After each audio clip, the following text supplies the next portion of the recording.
Hello, and welcome back to the SecurityMetrics Podcast. My name is Jen Stone, and I'm one of the principal security analysts here at SecurityMetrics.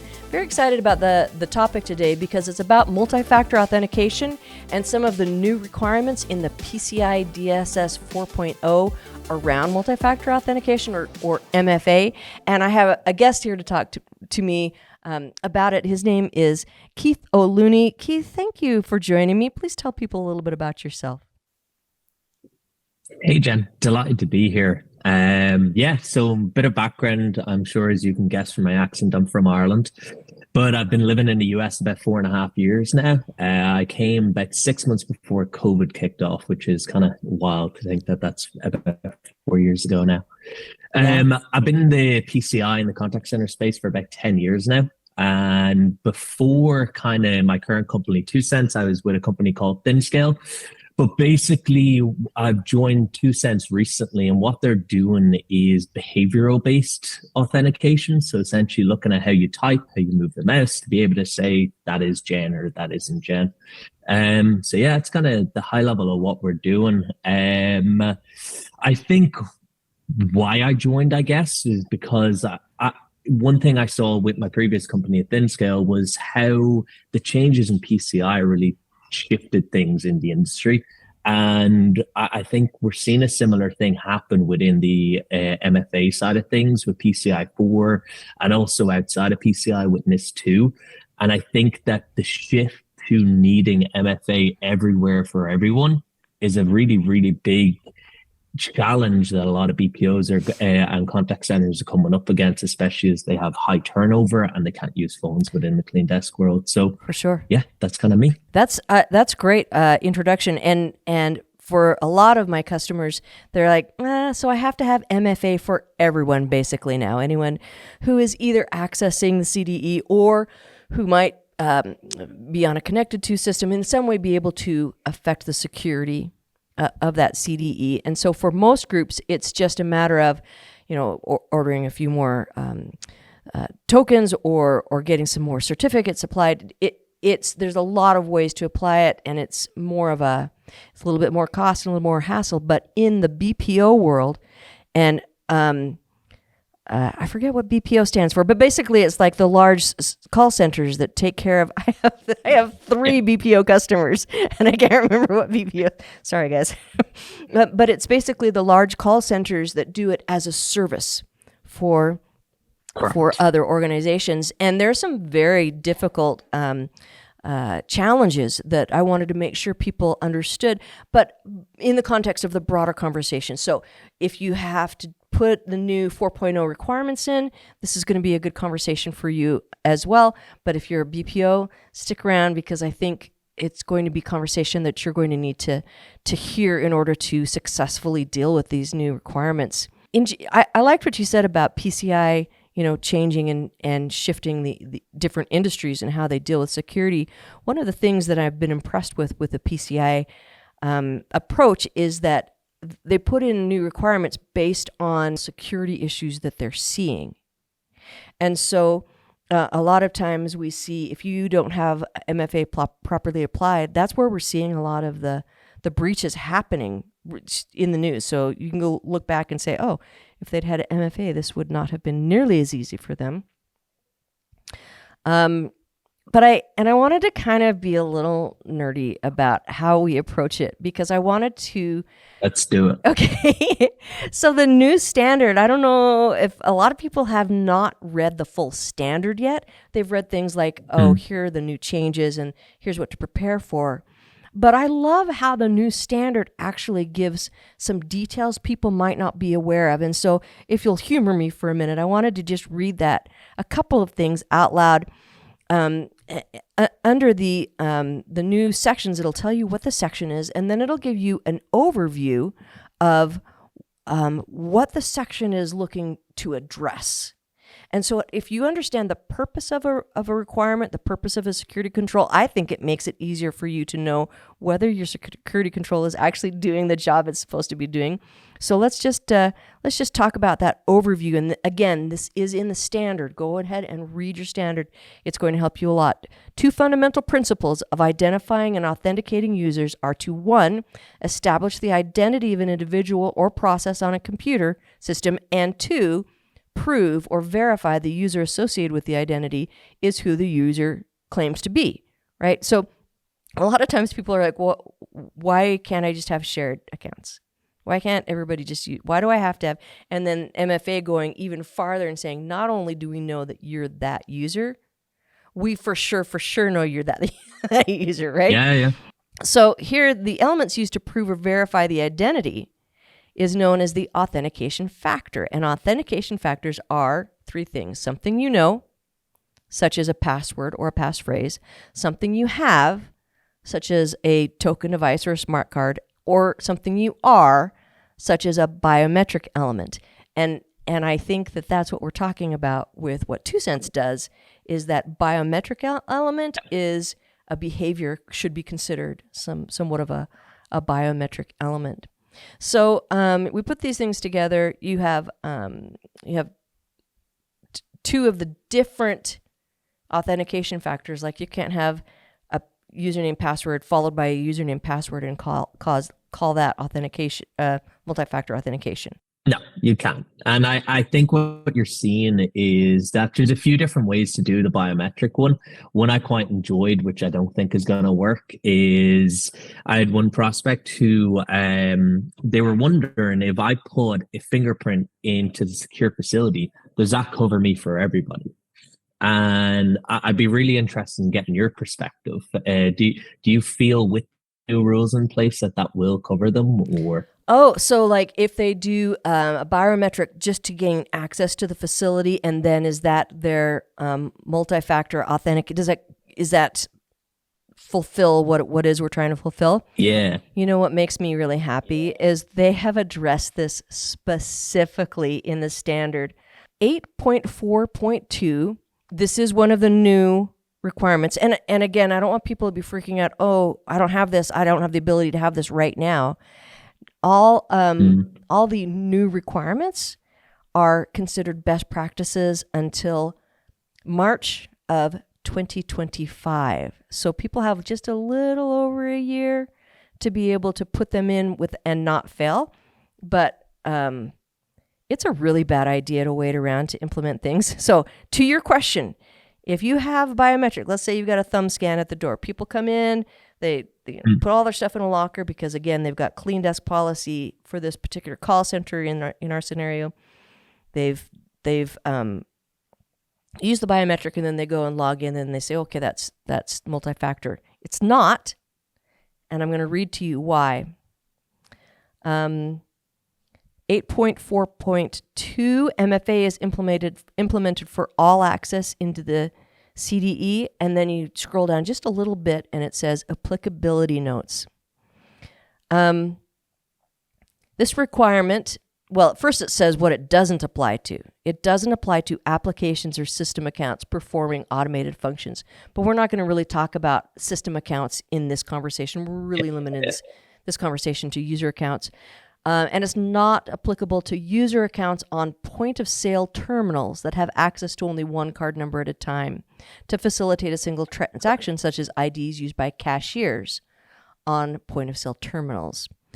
So MFA is required for both types of access specified in requirements 8.4.2 and 8.4.3. Therefore, applying MFA to one type of access does not replace the need to apply another instance of MFA to the other type of access. If an individual first connects to the entity's network via remote access and then later initiates a connection into the CDE from within the network, per this requirement, the individual would authenticate using MFA twice. And I love that they put that there because there was a big, there's always been that question about to what degree does MFA need to be used, even in the 3.2.1. Where does it have to be applied? And so what they're saying is, just because you log on with MFA to the network doesn't mean then for the next step to the CDE, you don't, you throw that out the window. You actually have to have it. So sorry, I know there's a lot of people who are like really not happy to hear that right now, but I'm just reading the standard, so stick with me. But it is interesting in the sense that I think that's such a massive shift. Like it's going from, let's say you log in 3-4 times a day where you've got to get on your phone if you're allowed it and verify it's you, to it could be 10, 15 times plus that you're doing it with everything that you're logging into. Especially if you have a break and you're logged out automatically like you should be and come back and you have to log in again. It could be many times a day. And as an administrator, you're logging into different places that require different authentication. So how does MFA apply there? Probably applies in each case. Mm-hmm. So, and you'll want to make sure and you talk to your QSA specifically about this, because that's going to that's the kind of guidance each company needs. That everybody doesn't do this the same way, right? So we're just reading and talking about what we're seeing here.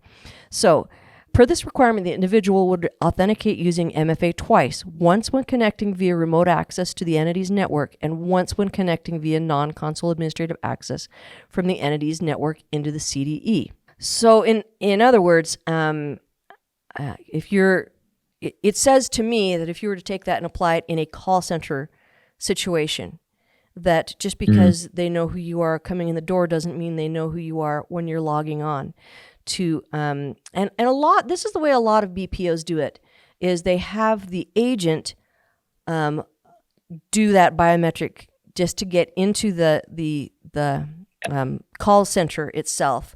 They are not permitted to bring anything extra with them. They're not allowed to bring cell phones if they have them. A lot of them don't allow them to have jackets, or if they do, they have to actually show what's in the jacket. They're very, depending on the country that they're in, they're very, very serious about that clean desk policy. And so here you get an agent that comes in and sits down and has to in some way authenticate to the customer CDE. It's not even like the way a lot of organizations do it. They have their own call center. Okay, you're in our call center and we have different risk levels on types of, or because of how many people that you have retained, you might be able to have everybody have a hard token. But if you have high turnover, and I bet you that's something that you've seen, is that the high turnover makes the smart cards or the tokens a difficult thing. Yeah, like I think where people are landing is exactly what you're saying. It's the phone piece doesn't really work. I mean, some people are doing it and just burying their head in the sand, but that is what it is. Largely where you're seeing people land is kind of three things. One is the hard token approach. I know one of the bigger players in the kind of contact center space they have tens of thousands of those that are getting deployed. There's really good positives for the hard tokens. Like they're super secure. Like, you're solid from a security standpoint when you're deploying them. I think it's just when you get into contact centers, attrition, such turnover, it's just all the downtime and the complexity of managing it that hits hurdles with the hard token piece of it. I think the other piece that I've seen, which I actually am very interested in your view on this, because I don't think it has a long shelf life, but voice biometrics, so using you and I speaking to be able to say that is you, I think I don't think it's going to last long, just because of everything that's coming with AI. Yeah. It's so easy right now to spend 5 minutes and I can sound like you. Yep. Which I think would be quite enjoyable if we did that on here. But anyway, but have you seen... Well, and then like the other one I'm seeing is obviously us using more behavior-based stuff, which is saying how you type, how you move the mouse to be able to see it. But I'm interested. What are you seeing yourself? How are you seeing people tackle it? I'm seeing people really scrambling because this is a challenge. Like you said, if there's high turnover and you have to manage that hard token, that's a problem. You're allowed to use certificates on a system for one of your authentication pieces if the user is assigned if it's one user, one system, one certificate. That's not what we're seeing in BPOs. You might have 4+ agents in a 24-hour cycle on the same machine.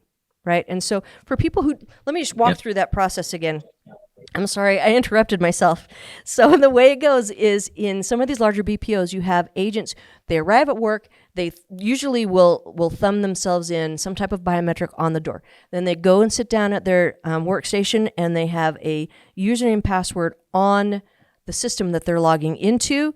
And then from there, they connect to the CDE using things supplied by the customer usually. So that's usually you have to VPN to the customer environment, and then the soft phone is supplied by the customer, the payment application supplied by the customer. And so it's that navigating that piece of how do you MFA into the customer piece is a real challenge, especially when not only by PCI rules do you need a clean desk, but these are typically even stronger contractual rules that are applied to these BPOs by their customer. They're very, very serious about the clean desk. They don't want anyone the ability to take a picture of something that comes through or a card number that they're entering. And so it makes it even, it's not just PCI they have to deal with. Yeah, no, 100%. I think the guys at Nearshore Americas did a good blog post around the cost of a breach within the contact center in the BPO world. They say that the average cost for any organization is like, I think, $4.6 million dollars per breach.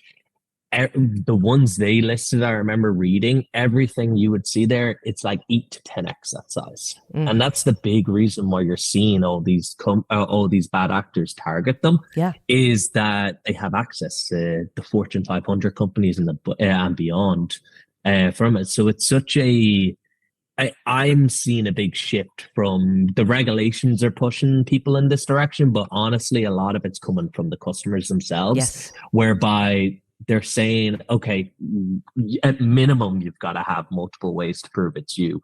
But realistically, you got to get to a place where it can't be hacked as well. Like you can't be getting a text message that say it's you, or to be able to verify, because we've all heard about the breaches that have happened recently where it's just you can go into a local store, pretend to be that person, you can easily get access to a phone.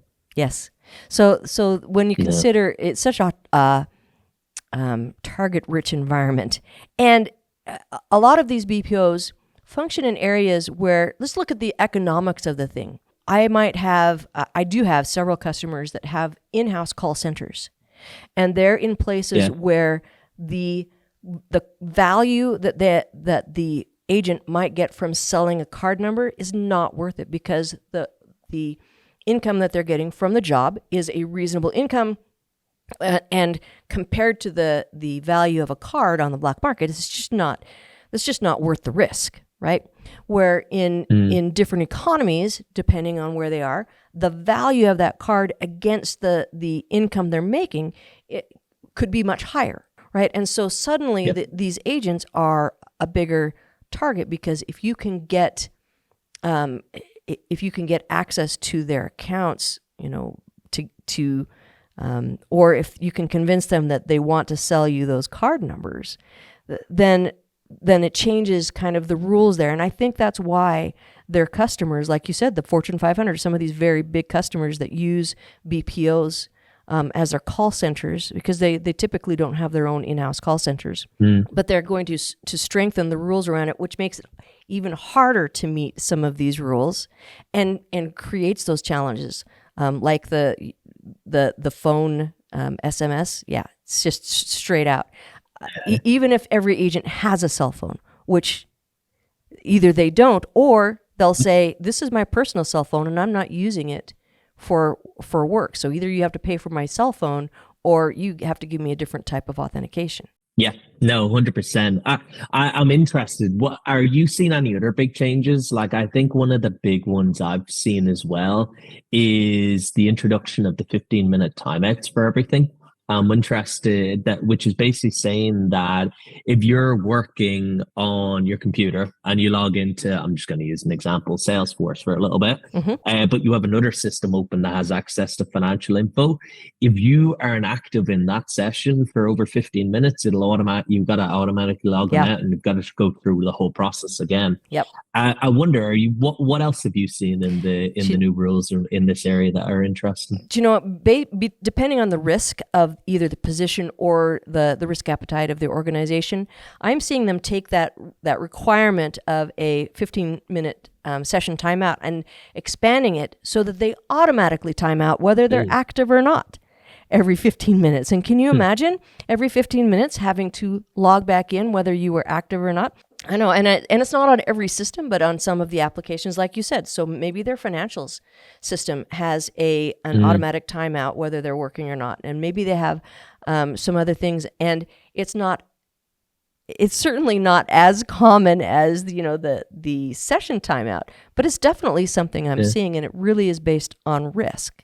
And so finding ways to get past that multi-factor authentication friction. And the other thing I'm seeing is that when multi-factor authentication is too difficult, you'll get really smart people finding ways to get around it. So I'm talking about your admins, right? So administrative accounts are the ones that you don't want to have the ability to get past the MFA. And they're like, I don't want to look it up on my app. I don't want to plug something in. So a lot of times they'll have something that lets them do a fingerprint right there on their machine. But that, again, is expensive, and not all companies are going to have that. So what I'm seeing is that either you've got MFA that causes friction, wastes time, causes people to try and find a way around it, or expense, or either the rules of the customer being served, or the laws in a country, or just the access to something, to like a phone of some kind, makes it so that the standard things you might see put in place just can't be put in place. I'd agree. Like part of the big reason I did join 2 Cents was that I kind of felt like none of the MFA or identity security pieces out there were really built for contact centers and BPOs. One area that I think, to your point there, is that people may not be aware of and that I've seen is, do you know in Spain and Portugal that you're actually not allowed to use your workers' phones? That you would have to buy one for every person if you wanted to do it that way? Do you know there's bonkers? Do you know there's states in the United States that's the same? Or I'm not sure if it's state level or if it's city level. Yes, but there are places in the United States where that is also something you cannot do. You have to give them a phone if you require them to use it. And so I know our BPOs aren't typically based in the United States, but this might be a BPO type challenge for people with in-house call centers, because that's something that if you see it starting to crop up in one area, it starts to spread as a requirement in all areas. All workers say, yeah, that makes sense. I'm not going to use my phone if you don't pay for it. Right. So is that like California primarily, or? Yep. Yeah. Okay. Interesting. Or Oregon. I hadn't heard of that yet. Portland. I've seen it in Portland. Oregon, so that is just the tip of the spear when we talk about what are you permitted to require from employees if you are not willing to pay for it. And so I'm not surprised that I didn't know that about Spain and Portugal. I don't have customers there, so I know some of my colleagues do, but that's really interesting. But it's a whole thing. Like I've one customer, they're looking to roll it out to like 100,000 people. Yeah. And their choice basically comes down to, am I going to buy 100,000 phones? Yeah. Or am I going to find another way to do it? Probably not going to buy 100,000 phones. I don't think so. I don't think so. Here's another one that I found interesting. All remote access. So 8.4.3 implemented for all remote network access originating from outside the entity's network that could access or impact the CDE. So it used to be if you're accessing the CDE, you had to have MFA. Now it's access or impact. So now we're talking about connected to systems. I hate that. I think connected to systems is a dumb way to say it, but I don't have a better way of saying it. So maybe that's just English is weird. But tell me what that means. Imagine I'm a 5-year-old. Oh, I'm sorry. And probably half the people out there are going, Jen, stop and explain things. All right. So your CDE is the environment that stores, transmits, or processes cardholder data. So that's fairly easy to identify, right? Is you know where that exists. Okay, that's the CDE. Well, but what about systems that aren't in that environment? Technically, they're on a different subnet or they're in a different area, but they can access that. You have to consider those too, because if you can create access into that environment through some sort of communications access, access of most kinds also allows the bad guys in. So let's say you have a laptop system out here that can remote access into the CDE. It doesn't have any cardholder data on it. It doesn't transmit. It doesn't process any. All it does is have the ability to access the CDE. Well, depending on if you have some sort of a Trojan or some sort of a malware that is negative or some sort of privileged access that you can do from this laptop, you can affect the security of the CDE, right? So now we're talking about not just MFA into the CDE, but you're talking about MFA into the systems that connect to the CDE, right? So the way I like to describe it is, and I'm sorry if you've heard this one before, but it's so applicable. Let us hear it. My husband is a working man. He often has things like Sharpies in his pocket and various other implements. It's always fun seeing what comes out the dryer. But if I'm not careful, the Sharpie in his pocket with the lid on, which we would consider the CDE, right? That contains that black ink. Well, you throw that into the dryer and all of a sudden the cap comes off and it doesn't mark up just the pocket it's in, but you now have black marks on everything that was sharing space with that. And that is anything that has access to be able to communicate with that CDE has the ability to affect the security of it. So in practicality, you're kind of saying that basically any device or anyone that is using a computer or whatnot that's connecting to the CDE now also needs to have the authentication expanded to it, not just into the actual app. Probably anything that could potentially hit it. Probably, and I think it's easier to talk about the exceptions to that and say yes, except.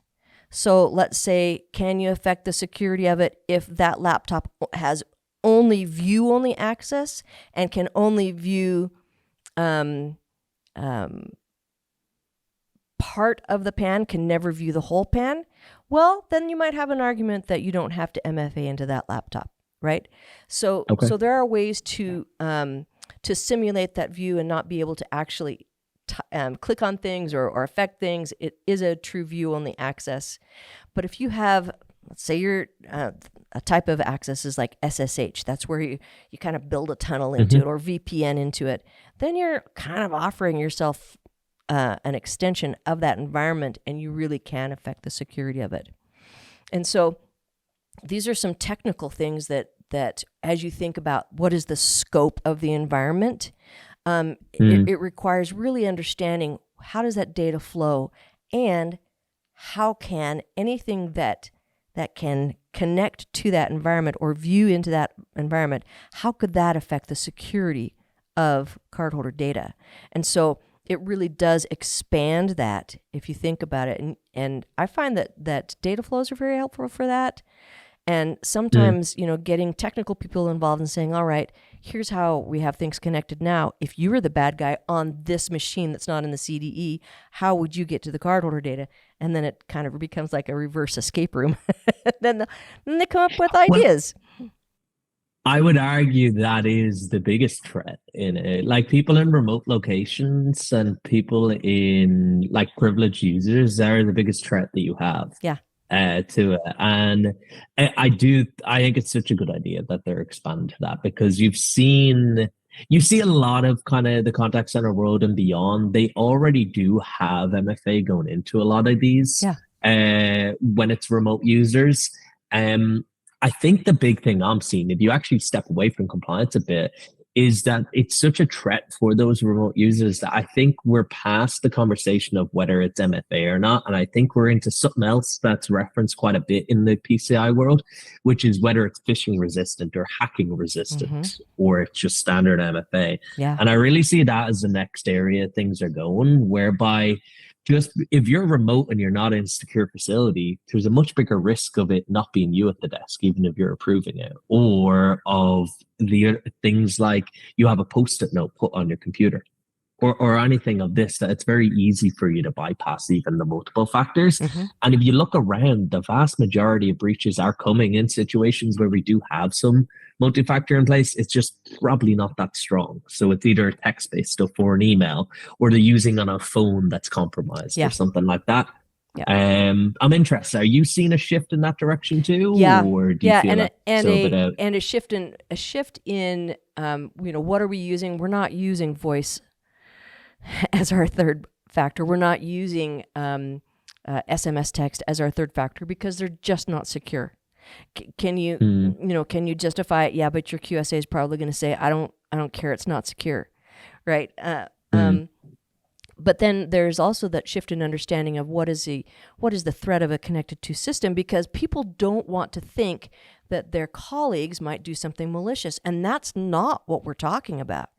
What we're talking about is somebody with administrative access who in some way gets phished, somebody else gets their credentials, and then they can remote in using those credentials unless you have MFA in place. So basically, you're protecting your people from potentially being under suspicion of doing something wrong for having being successfully phished for their credentials. Where if you had MFA for them in place, wouldn't happen, right?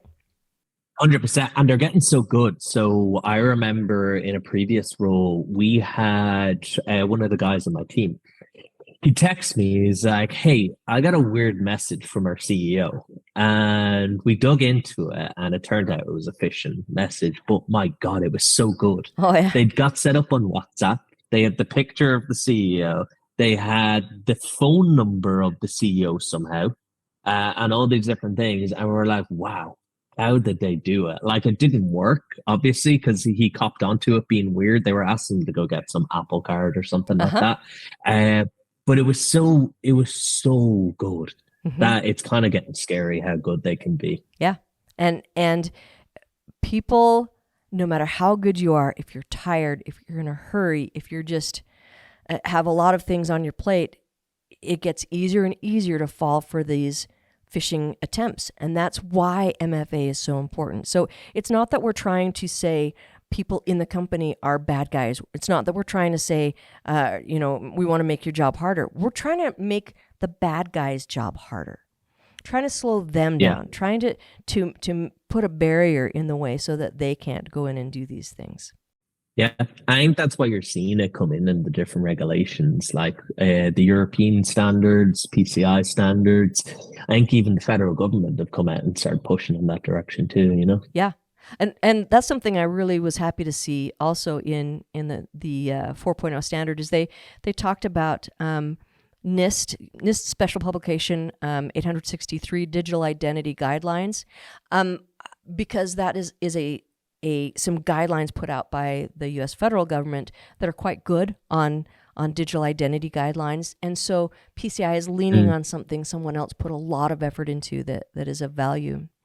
This has been a really terrific conversation, and I know you talked about it a little bit at the beginning, but what I would like you to do is just, summarize one more time. How is it that 2 Cents does it to address some of the issues that we're seeing that some organizations might be experiencing certain challenges when it comes to putting in MFA, especially the BPOs? Yeah, 100%. So really the unique perspective we have is that essentially you can't use phone-based MFA. Hard tokens, in my opinion, aren't very effective. The complexity of managing them, you lose them, they're getting broken.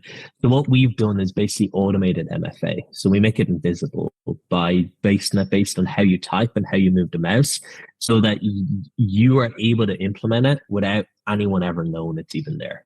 And you're able to just make it in the background, it's seamless. And really importantly, it's continuous. So it's always on. It's not just when you log in, it's always continuously verifying it is you. And that's kind of where we fit. Excellent. That's frictionless MFA. Seems like the dream, and which is why I wanted to talk to you. Thank you so much. I'm sure that there are other solutions out there. I'm not want to say like, hey, here's an advertisement. I just thought it was cool, and I wanted to talk to you about because it was something different than I've seen before. So thank you so much for your time. I really appreciate it, and hope to talk to you again. Indeed. Thanks, Jim. Thanks for watching.